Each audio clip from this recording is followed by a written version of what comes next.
BB851, turn right, heading 180.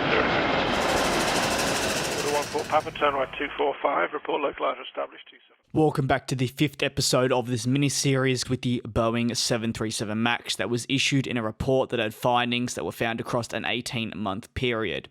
If you haven't taken the time to tune into previous episodes, I'd hardly encourage you to do so, as YouTube continues to block and limit all ads on this, meaning I make essentially next to nothing.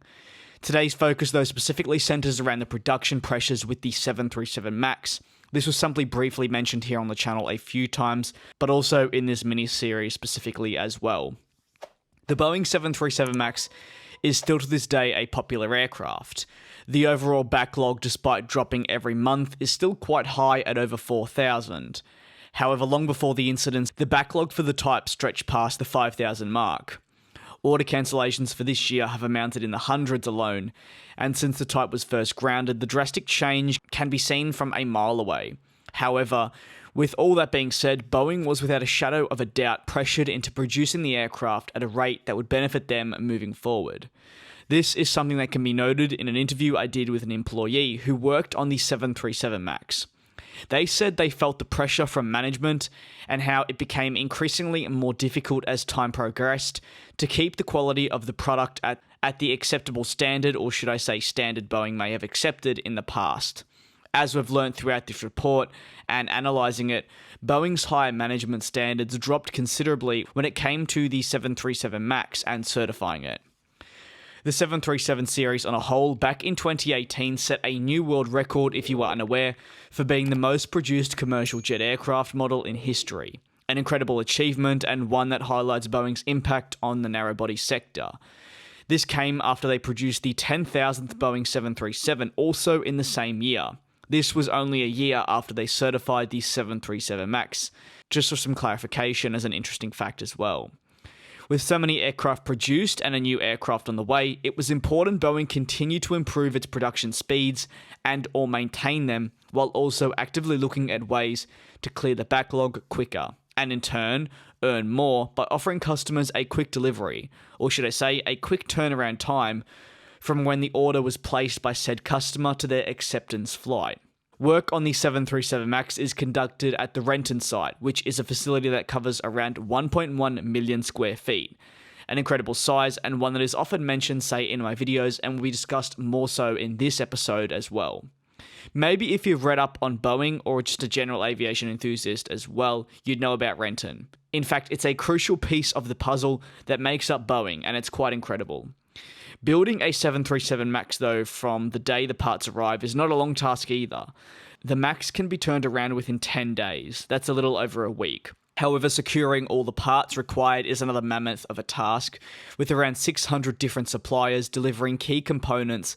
One missing part and the aircraft cannot be delivered or rolled out of the production room, or if it is not deemed safe to fly. Boeing, with all this in mind, continued to push the boundaries when producing the 737 MAX. In fact, beating previous records per month for aircraft produced within the series. That previous record, if you were unaware, was actually set at 47, but with the MAX it was bumped up prior to the crisis to around 52 per month, while only up 5 off the previous record. This is a staggering amount. Building 52 jets a month, though, with 600 plus suppliers is not an easy task, as you can probably imagine. And in turn, suppliers started to struggle to keep up with Boeing's rapid rate. In doing so, the seemingly originally perfect routine Boeing had was impacted. And it can also easily impact the quality of the jets. See, by some planes not being finished first, or by some being kept to the side, things can go missing and more. While it's not something ideal, there are many pressures to this approach that Boeing was conducting. You may have heard me mention the countdown clock with the MAX program once in the interview video I did. However, these countdown clocks were installed to help motivate all those working on the MAX, and to further help motivate them to continue developing and producing the aircraft.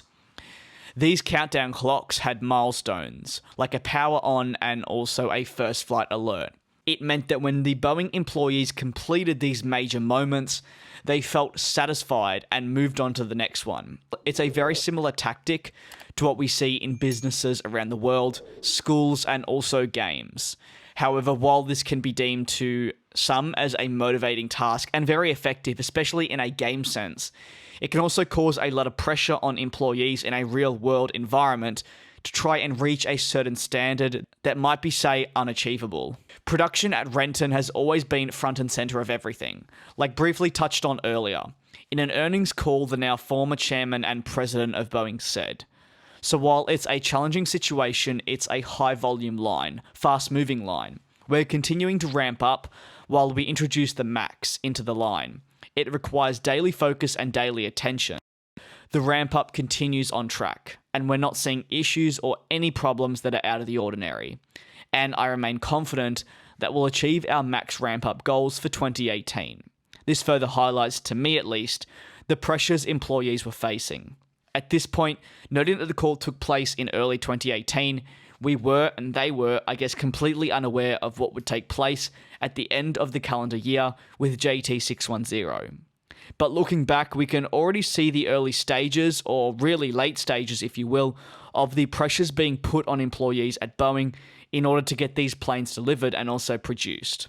In June of 2018, a Boeing superior at the Renton final assembly plant raised concerns with senior leadership over the quality control with the 737 MAXs. He was noting specifically that it seemed to be dropping greatly over time as the employees felt pressured to complete the said tasks. It was said, though, that the higher leadership were not taking these concerns seriously enough. The supervisor I mentioned, according to the report, did end up leaving the company in August of 2018 voluntarily because he was not happy with how the company was taking his concerns and throwing them to the side. It would only be 2 months later when the events of JT610 occurred. And this is a very common theme. He's definitely not the first employee that has done this, has raised the concerns, nothing's been done, and has ended up walking out the door. Unfortunately, though, not all employees were in the position he was to be able to leave. Many had to stick around and continue producing the 737 MAX, despite being well aware that there were quality control aspects that they were not happy with, and that the leadership was not really helping them. In fact, their stresses that were coming directly from the job were also coming back into their daily life, and it was a constant theme. Go to work, the stress of building a plane, and come home and still having that stress that the product you've built, while is apparently being accepted by the higher leadership at Boeing, is still not deemed to be safe, say 10 years before. That is going to conclude the episode on the production pressures with the 737 MAX. I believe I have roughly 2 or 3 more episodes left in this mini-series. I do really appreciate the continued support. If you're unaware, these videos are barely getting any ads on them despite being manually reviewed and approved. For some reason, the computer keeps striking them and then blocking them despite all the work that's gone into them. So just by you watching, I do really, really appreciate it. And I do want to finish this series even if I don't make a dime from it. Thanks once again, and I will see you all in the next video.